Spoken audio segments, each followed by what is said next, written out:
A wise man once said, if you're only reading what everyone else is reading, you can only think what everyone else is thinking. You might be thinking, can self-development books change my life? Hey, what's going on guys? Justin here, and in this video we're going to be going over 5 top self-development books. Before we get there, make sure you smash the subscribe button and I'll wait.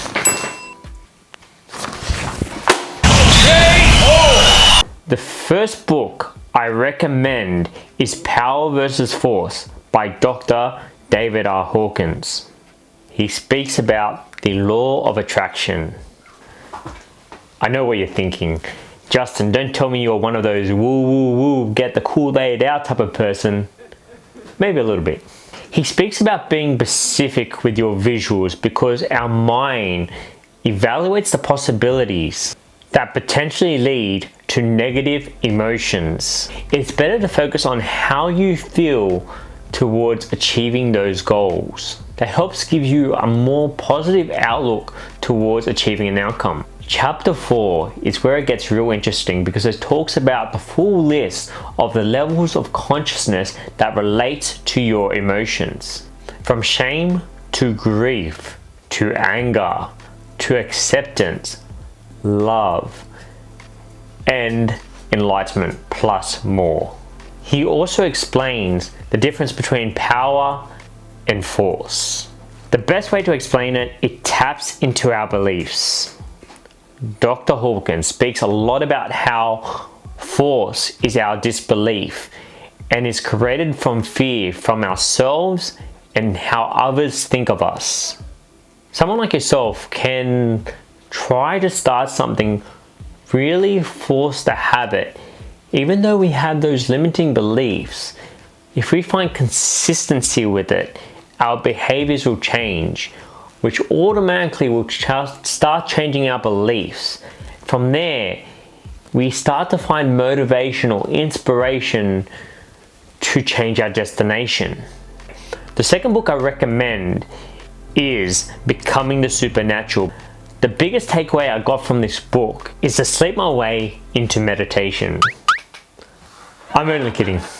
It is actually the principle of mental rehearsal. Dr. Joe Dispenza speaks a lot about energy. For example, how emotion is energy in motion. We need to change our electromagnetic fields that we're constantly broadcasting. We can actually change our brain alone by learning how to shift our thoughts and our feelings. We are beings that are carrying frequency of information. It took time to learn how to mentally rehearse, but this is how I learned to do it. I started to practice my skills in self-awareness, learning to feel every inch of my body. That sounds kind of sexual.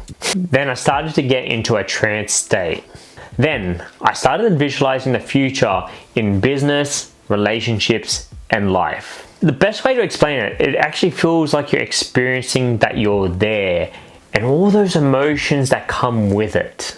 One of the biggest things I love about Joe Dispenza's book, he breaks down spirituality down into science. Before I get to the third book, let me tell you a story about it. I was once interviewing this guy on a podcast and he says, if you want to become great, make sure you read this book at least 10 times. This guy is financially wealthy. He earns about $2 million a month. And he told me to read this book, which is called Psycho-Cybernetics. This book teaches you how to rehypnotize yourself to shift your thoughts and belief to start chasing your dreams. But first, the most important step is to work on your self-image. Tell me if you can relate to this. Have you ever put yourself in a position where you see people who own Ferraris, Lamborghinis, Rolex, and you believe it's the pinnacle of success? The more you read into this book, the more you realize that is temporary fulfillment. I see this a lot like when you wanted to buy something as a kid, like a new toy or a new game. You were excited for weeks or even months, and once you got it, you played with it for a bit, you got bored. I feel it is the same with luxury products. We need to find happiness within ourselves and truly define why we want to be successful. The fourth book I highly recommend, and it relates a lot to what's actually happening now, is Man's Search for Meaning by Viktor E. Frankl. I think that's his name. Viktor was a man in the Holocaust in the 1940s. Viktor was trapped in a concentration camp for 3 years. Witnessing his parents, his siblings, his wife die from critical illnesses or murder. Viktor himself was suffering from critical illnesses and from starvation. He found hope during these difficult times where most would have gave up. One of the most important lessons he teaches people is he who has a why to live for can bear almost any how. Imagine these difficult times in the now or present when you're in lockdown.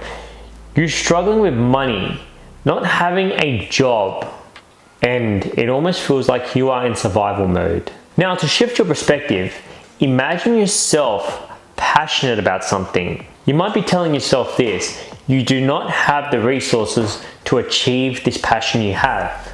I believe the most important thing to know and realize what Viktor Frankl said is to discover your passions and why you want to do it.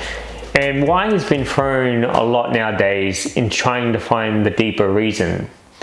But at the end of the day, your why is your purpose. And from there, it shifts your perspective from wanting to try to find the resources to being more resourceful. Because the person who is resourcefulness will always find the outcome. For example of resourcefulness, how can you provide value to someone who is on another level of where they are, where you want to be in the future? And there's many ways to do it. For example, in the past, to be able to interact with these type of people, I decided to start a podcast because everyone's favorite topic is about themselves and their own brand. And that was an easy pointer. And from there, we were able to introduce one entrepreneur to another. And from there, our network started to grow fairly quickly. We're introduced to new value systems, how to run a business, or you can figure out what exactly you want to do, and it fast tracks your progress by about 3 to 5 years. This is one of the most powerful lessons in this book. When we are no longer able to change a situation, we are challenged to change ourselves. The fifth and final book, and I find this is one of the most important books for you to change your habits so you can position yourself for better opportunities. And that book is The 7 Habits of Highly Effective People. I'm going to quickly go through the habits because this is one of the most important books that you must read yourself. And the first habit is to be proactive. You need to be proactive and take imperfect actions towards your vision. Habit number 2, begin with the end in mind. When starting something, you need to have a critical plan, like Sun Tzu says from The Art of War. Sun Tzu speaks about how the war is won before the war even begins. Habit number 3, but first things first, focuses a lot on your personal management.